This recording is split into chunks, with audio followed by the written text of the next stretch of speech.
we're not going to make this easy for me, but it's okay. I still love y'all. All right. Again, I said representing Healthy Housing. I am the leasing housing manager for the Southern Bureau and the Northern Bureau. What we do is we provide low-income housing for our community. A lot of us are experiencing high increase in rental fees. So what we do is if you desire long-term or short-term housing, for whatever situation that is going on in your life, we are here to help.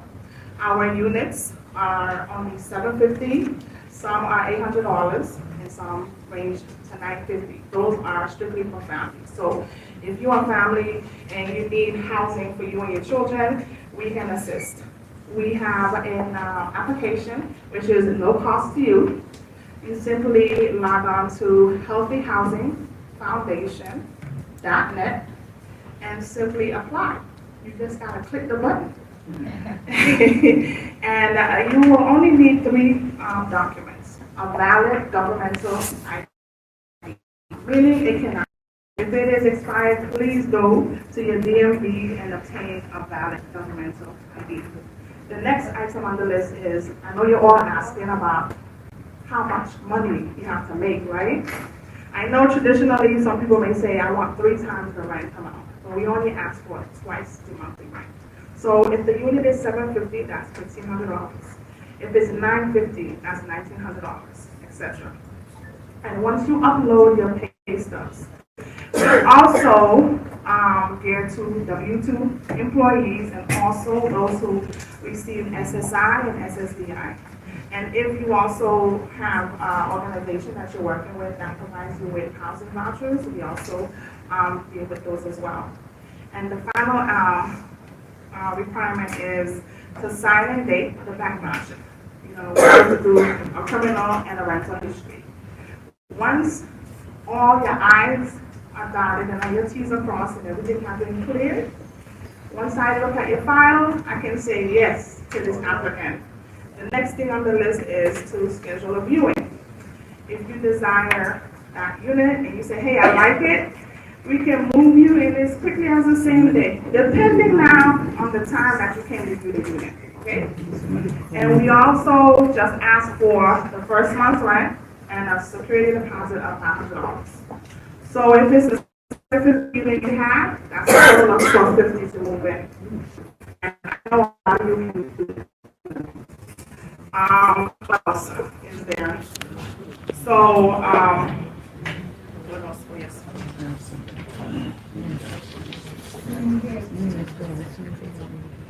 Yes, we do take Section 8.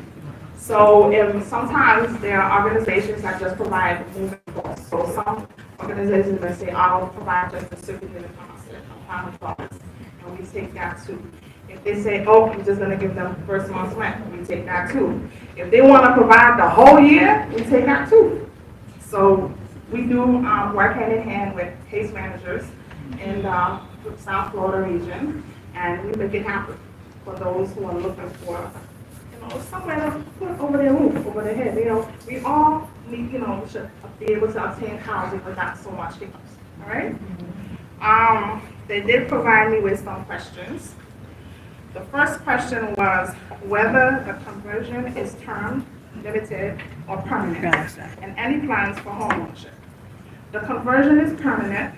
At Healthy Housing Foundation, we are committed to providing long-term and short-term stable housing for low-income individuals and those at the risk of homelessness. So we help a lot of homeless people outside, in our community. Those who will say, hey, I am about to be put out. My family said I gotta leave, So we help those individuals as well. And of course, you're welcome to stay for short-term or long-term, as long as, we do have some community guidelines and rules that we all have to follow. And that's everywhere. Wherever you live, you got rules. Also, our focus is on providing affordable housing, not home ownership. Unfortunately, we don't have that option. The second question was the city's involvement in the conversion. We do not obtain any funding at all from the city. And number 3, they asked any zoning changes that may have been required. Currently, right now, we are working to get the requirements that the city requires. Any questions? right, so we're gonna thank you for your presentation. Okay, all right. Let's start again. Who was the first hand? Not you, not you. Let me see. I didn't see anybody's hands yet. Right here, right here, Oh. right here, over here. Let's keep them short. Yeah. I have two short questions. Will you have another open house? And I've gotten a lot of questions from women who have more than 2 children, like 3. Is that possible? Because I know it says 3 people. Is it possible for them to have 3 children? Well, those who have more than 3 children, it's on a case-by-case basis. Okay. So we will definitely review that and let's just let that individual know if they are approved. And open house? Our open house, we are working on that, and we will definitely let everyone know when the next open house is. Okay. All right, let me piggyback off of what she just said about the open house. We are not doing an open house because the first day we had the open house, which I structured, we had over 4,000 applications. Yes, that's true. So, but if somebody wants to go ahead and view a unit now, that doesn't mean because 4,000 people applied, 4,000 people are gonna get approved, because we don't wanna put any sexual offenders, and we have mothers with kids, so we have to be very careful, so it varies. So everybody's not gonna, do not check your credit, okay? It's just that if you have an eviction, it depends on how long the eviction was, we take a look at that. So, it won't be an open house, but we will be sometime having like a walk-in Wednesday, based on how fast the leasing department is moving, and then we put it out there. So just to answer. Yes, and to piggyback on what you said regarding the evictions, if a hiccup like that does show up, we do require a letter of explanation. Basically, you just have to tell us what occurred that caused the eviction.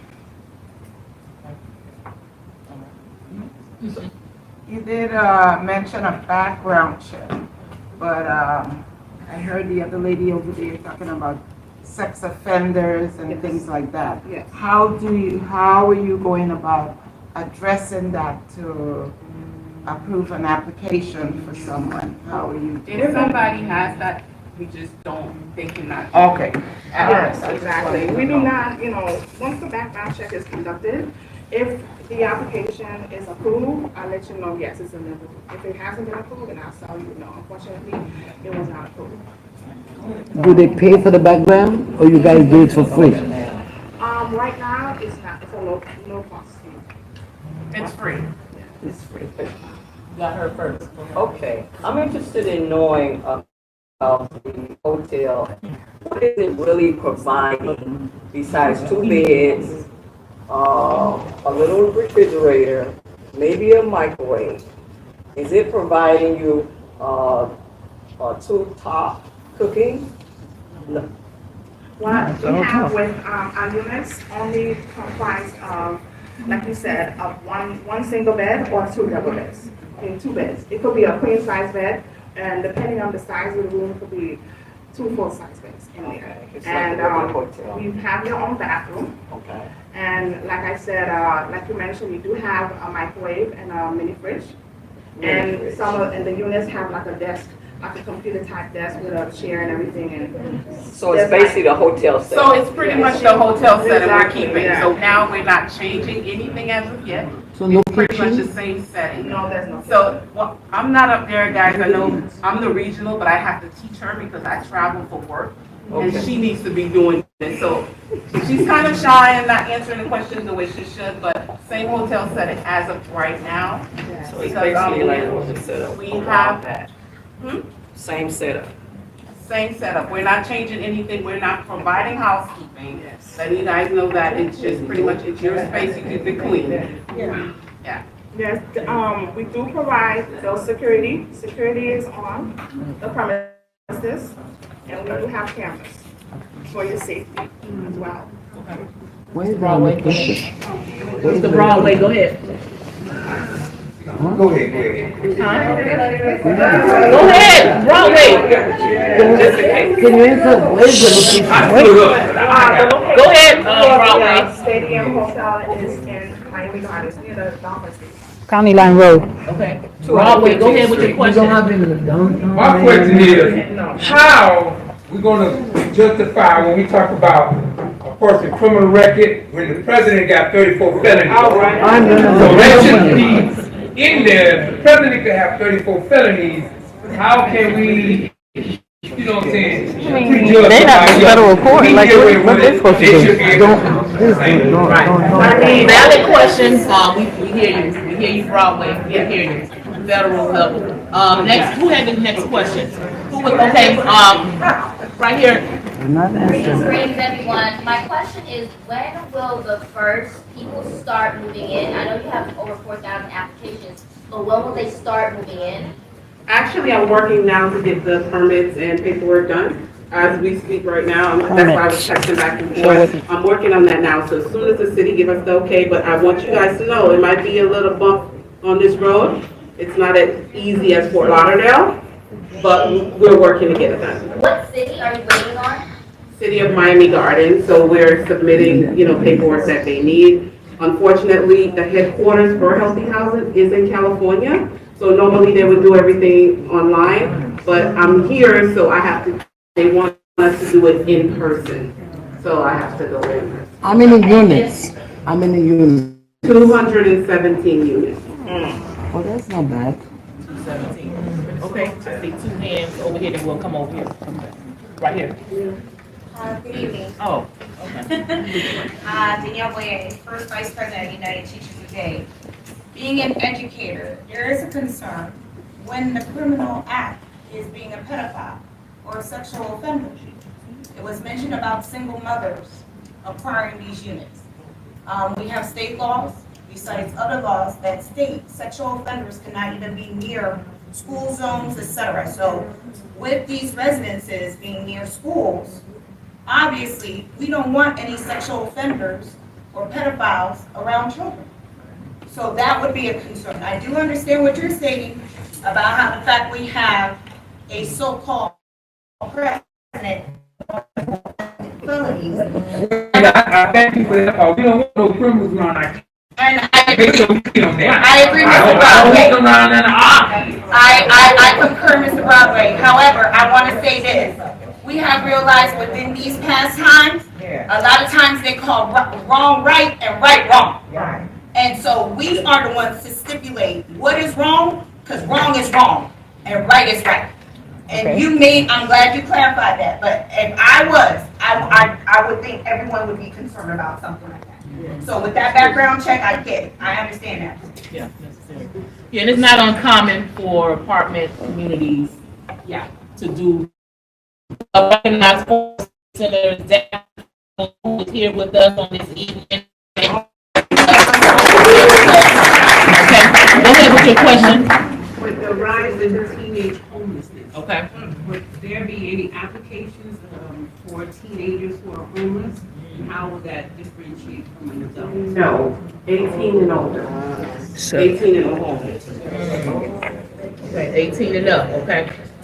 All applicants or is? Yes, all applicants Well, who are 18 and older, but if a, parent have a child that's 18 as well, they would have to do an individual application if they're over, if they're 18. Okay. I got another question. What about if they don't have no jobs?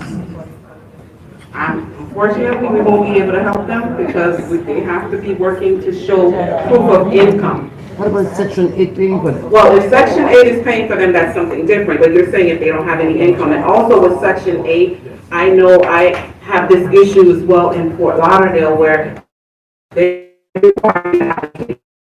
right? So Section 8 sometimes does not cover, the single room occupancy because it doesn't have a picture. Okay. We're gonna go on this side and then we're gonna come to you. Come over here, Mr. Dupree. Yeah, what's going to happen if you don't get the permitting from the city? Healthy housing, if you guys are familiar with the AIDS healthcare. The question was, what happens if Healthy Housing does not get the permitting from They get it. City of Miami They Dade? will get it. Well, I'm gonna say this, if you guys are familiar with the AIDS Health Care Foundation, we're under that same umbrella. And I was on the phone earlier with the CEO and the founder, and you know what, he told me, go ahead, I'll fight that on the back end. But I said, you know what, we don't want to do that. Let's just, try to get things in place. So if we don't get the permitting to do the single room occupancy, so we're just gonna run it as a hotel. So every 28 days, they will have to come down and re-sign. You get it. Don't worry yourself. You get it. But you know what, but God is in the midst. He gonna work it out for us. You Because got we're it. helping his people. How does like property management work? Will someone be on site? How will you manage like making sure that only 3 people stay there and it's not like overnight guests and whereas like They call me- become 6 people and how do you? All right, they call me Mother Superior, right? So we do an inspection of your room every 3 months.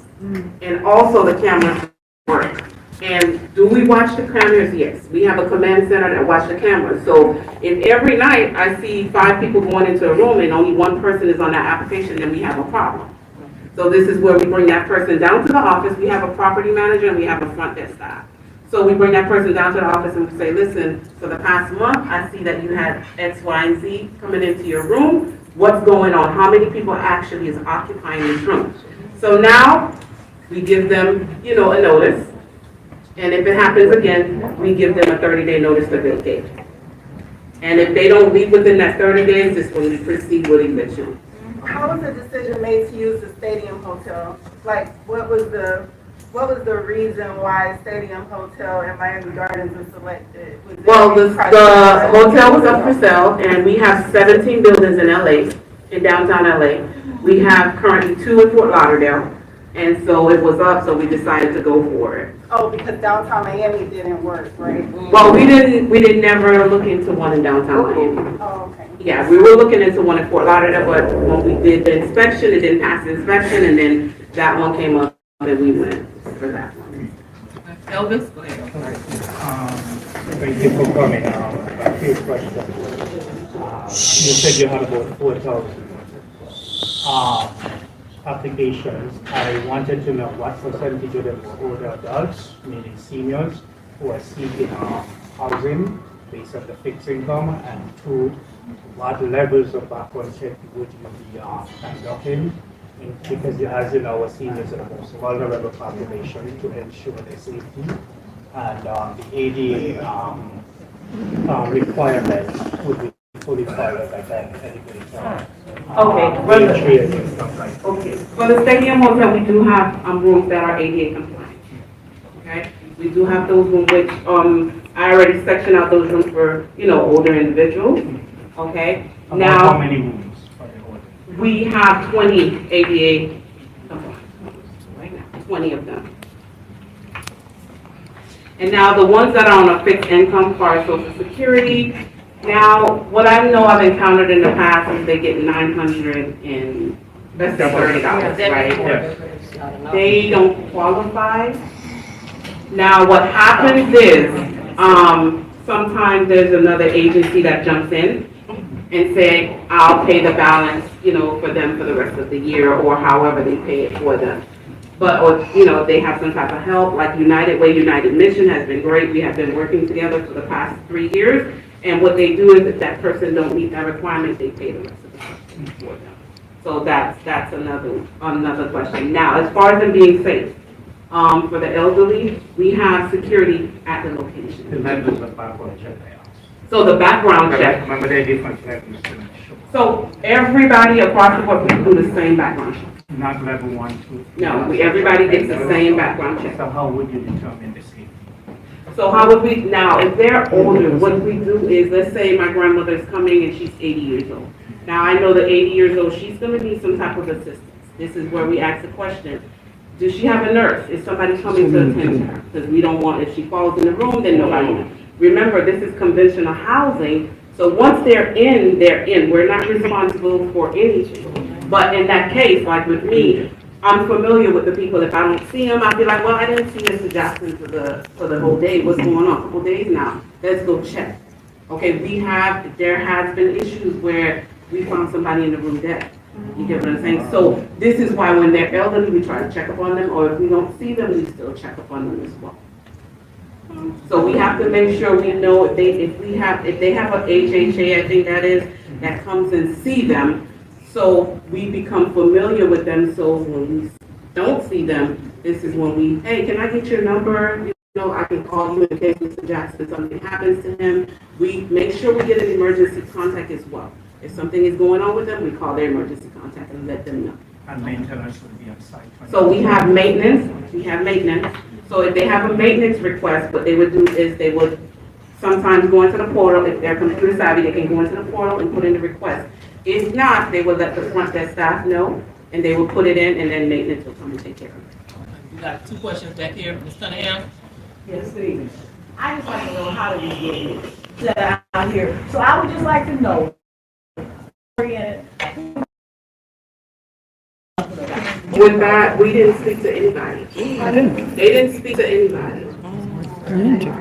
So once it was sold, it was sold. So once the building was sold, and we know that, you know, we had a walk-in on Saturday, like an open house, like on Saturday, and then the following week, the city came by. So the city did not know that you were getting it until the following week when you had to walk through? As far as the purchase, I wouldn't know anything about the purchase. I don't do the purchasing of the building, but we purchased it from the owner, and then that's when the city came in, when they found out what we were about to do, and put a paper on the door, so. Okay, I understand where your position is and where you are in the scheme of things, but we want to know who was there from our city representation or county representation that made you aware of. All right. So, actually, no, well, this is what, we have a realtor and a broker here, right? They've seen the building, because they know that's what we do. They reached out to us and say, hey, this building is for sale. And I know what you guys do, this building is for sale. And, you know, we put our offer on the building and we were able to purchase. I know on the 28th of this month, we're supposed to meet the mayor of Miami Gardens. We have a meeting with him to, you know, we're gonna sit and talk, so that they know what we're doing. Yeah, and those type of transactions, not saying it was right, wrong, or indifferent, that's what happens when it's private property sometimes. When things are private property, certain things happen, similar to what's happening in parts of the urban core model city where, you know, people just, you know, buy things and it's something else just like that. And it was two brothers that owned that hotel that was selling. I have one question. I have one question. One second, we'll have order. Ms. Cunningham still has the floor, then we'll go back to your question when you're done. Ms. Cunningham, finish up your question. Okay, I was just saying, we understand exactly what President Pierre just said, and with the private, but we've been hearing about it. But we didn't know what was going to happen with that stadium building. We were just hearing somebody bought it, we don't know what's going to happen to it, we know about the land beside it. So we're well aware, but to see this on a video, and then to start hearing it, you know, just people talking about it, and then to see, okay, you come in later, we just wanted to know where our representation was. That's because, you know, obviously it's in our city of Miami Gardens, and we are Miami Gardens, so we just wanted to know who was that person or persons in the city or county that said they're okay with this. Yeah, valid question, valid, thank you. We got one back in the back, and then we're gonna wrap up, we got 3 more questions.